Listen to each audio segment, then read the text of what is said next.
डकैती लुटेर खाने पल्केकाहरू यो चोर हो नि त एउटा यो चोर बाटोबाट गएर चाहिँ लुट्ने एउटा बच्चाको नाममा चाहिँ ठगेर पैसा खाने जुन संस्थाले त्यो महिलाले त्यो कार्य गर्नुभयो उहाँलाई त फाँसीको सजाय पनि हुनुपर्ने हो। किन फाँसी हुनु? उहाँले त अरू सानो सानो नानीहरू पनि पाल्नु भएको छ। उहाँले त ती सानो सानो बच्चाको नाममा अरबौं रुपियाँ डलर खानु भएको छ नि त। तपाईँले देख्नु भएको छ? हेर्नु पर्यो नि त त्यहाँ गएर त्यो उहाँले कसरी पाल्नु भएको छ भने त्यो कुरा दाता गर्नु पर्यो नि त। उहाँले कति रकम ल्याउनु भएको छ, को दातामा त्यसमा सहयोग गरेको छ, कुन प्रकारको सहयोग हो, कसरी तपाईँले बालबच्चा ल्याउनु भएको छ, कसरी पाल्नु भएको छ भने तपाईँहरू गएर सोध्नुहुन्छ। एउटा तपाईँको बच्चाको चाहिँ कार्टुनमा राख्यो भने मिडिया बोलाएर चाहिँ उहाँले पैसा कमाउने धन्दा गर्नुभएको, पैसा कमाएर चाहिँ श्री सम्पत्ति जोड्ने कार्य गर्नुभएको, त्यस कारणले गर्दाखेरि उहाँले फेक काम गर्नुभएको भने त्यो बच्चाको लागि त एउटा सानो बालकको नाम बेचेर पैसा लिन खोज्ने महिला तपाईँ कति सक्षम छ भनेर भन्नुहुन्छ? सक्षम होइन, त्यो त दुष्टिनीकारी हो, दुष्टिधारिणीकारिणी हो। 10 जना बच्चा चाहिँ आफ्नो चाहिँ आफन्तै मान्छेहरूको राखेर चाहिँ त्यस्तो प्रकारको गरिएको छ।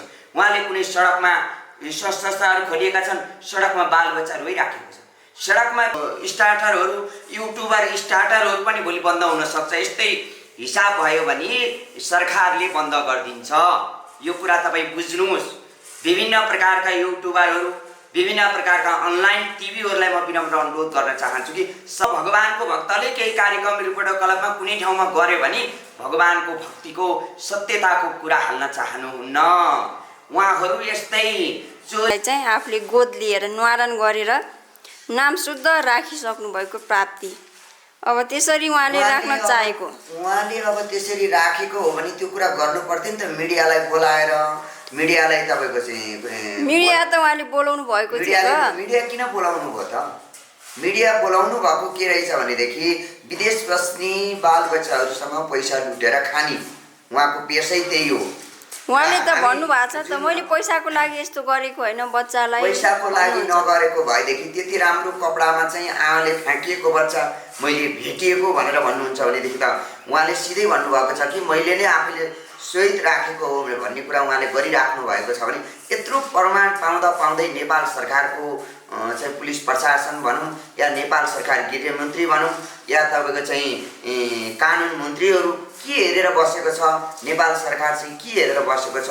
टेलिभिजनहरू यो सञ्चार माध्यमहरूलाई चाहिँ बदनाम गर्नको लागि पनि जुन तातो खबरको भाग्य न्युपानी लगायतकाले चाहिँ त्यसलाई चाहिँ सुन्जागित तरिकाले चाहिँ युट्युबरहरूलाई बन्द गर्नको लागि पनि यो खेल खेलेको हुनसक्छ।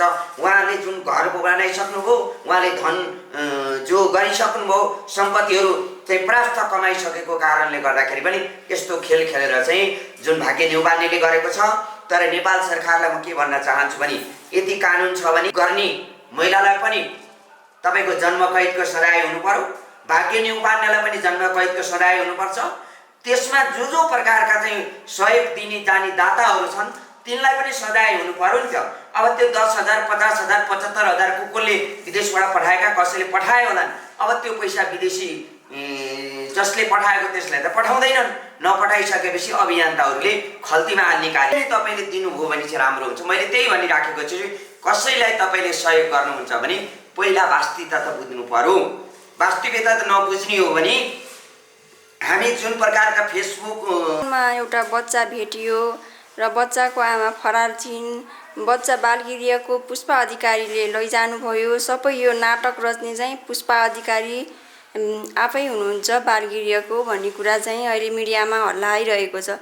यहाँले पहिले भन्नुभएको थियो कि त्यो घटनामा चाहिँ सबै यो सुनियोजित तरिकाले चाहिँ ग्रान्ड डिजाइन गरिएको घटना हो, म चाहिँ सहयोग दिन जान्न भन्नुभएको कुरा चाहिँ आज साबित भयो जस्तो लाग्दैछ। गुरु, के छ यसमा तपाईँको धारणा? यो त सत्यता हो कि हामीले चाहिँ एउटा कमाइ खाने भाँडो बनाएका छौँ। जुन प्रकारका बालबच्चाहरूको चाहिँ एउटा चाहिँ संस्थाहरू खोलेर र आफ्नै बालबच्चाहरूका घरका बालबच्चाहरू चाहिँ मैले पालेका हुन् भनेर पनि त्यस्ता घरमा चाहिँ संस्थाहरू खोलिएर विदेशमा गएका बालबच्चाहरूसँगबाट चाहिँ पैसा असुलेर खाने कार्य भएको छ। मैले पटक पटक भनेको छु, विभिन्न प्रकारको चाहिँ अहिले उहाँले मात्र होइन, उहाँ लगायत त्यस्ता संस्था त धेरै छन्, तर उहाँले चाहिँ अत्यन्त पापको खेल खेल्नु भएको छ। एउटा बालकलाई चाहिँ एउटा टोकरीमा राखेर कार्टुनमा राखेर चाहिँ नाटकीय सौद्योगिक ढङ्गले चाहिँ यो कार्य गरेको हो र उहाँले आफैले स्वीकारिसक्नु भएको छ कि मैले गरेको भन्नुभएको छ। अब त्यो गरेको हो भने त्यो महिला को हो, त्यो आमा को हो, त्यो तत्कालै खोजी गर्नु पर्यो। होइन भनेदेखि त्यहाँ जुन उहाँले संस्थामा बालबच्चाहरू राखेका छन् तिनका आमा बाउ को मार्फतबाट उहाँले ल्याउनु भयो, कहाँबाट ल्याउनु भएको हो, त्यो कागजात सहित चाहिँ नेपाल सरकारका उच्च तहमा बस्ने कानुनी कारबाही चाहिँ गर्नुपर्छ भन्ने मलाई लागेको छ। वृद्धावृद्धिहरू रोइराखेको छ, सडकमा आमा बुवाहरू रोइराखेका छन्, त्यो बेवास्ता छ। तपाईँले पनि देख्नु होला, हिजो अस्ति नै पशुपतिनाथमा तपाईँको ढोकै अगाडि तपाईँको मानवता सुतिराखेको छ, रगतै रगत पारेर तपाईँको गरिराखेको छ। गरिमै त्यो पशुपतिनाथको स्वर्गद्वारिकाको गेटमा त त्यस्तो भिजेलहरू छ भने म केवल अन्तिममा गुरुलाई भन्न चाहन्छु कि अब विभिन्न प्रकारका युट्युबरहरू र विभिन्न प्रकारका फेसबुक चलाउनेहरू जुन अभियन्ताहरू जुन प्रकारको चाहिँ हुनुहुन्छ उहाँहरूलाई सजग रहन भने म अनुरोध गर्न चाहन्छु। यस्ता फेक न्युज हालेर तपाईँको अनलाइनहरूलाई नराम्रो दाग लगाउने जुन लगायतका ती नराम्रो क्रियाकलापमा हिँड्ने मिडियाकर्मीहरूलाई चाहिँ अरू मिडियाकर्मीहरूले चाहिँ कारबाही गर्नुपर्छ।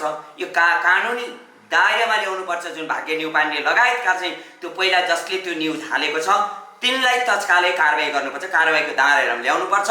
भाग्य न्युपानेको पनि कहाँबाट त्यो सम्पत्ति आयो, कहाँबाट चिल्लो कार आयो र कहाँबाट काठमाडौँमा घर ठडियो महल, यो कुरा पनि युट्युबरहरूले अहिलेसम्म कसरी कमाउन सकेको छैनन्, उहाँले कसरी जोड्नुभयो, यो कुरा हामीलाई चाहियो।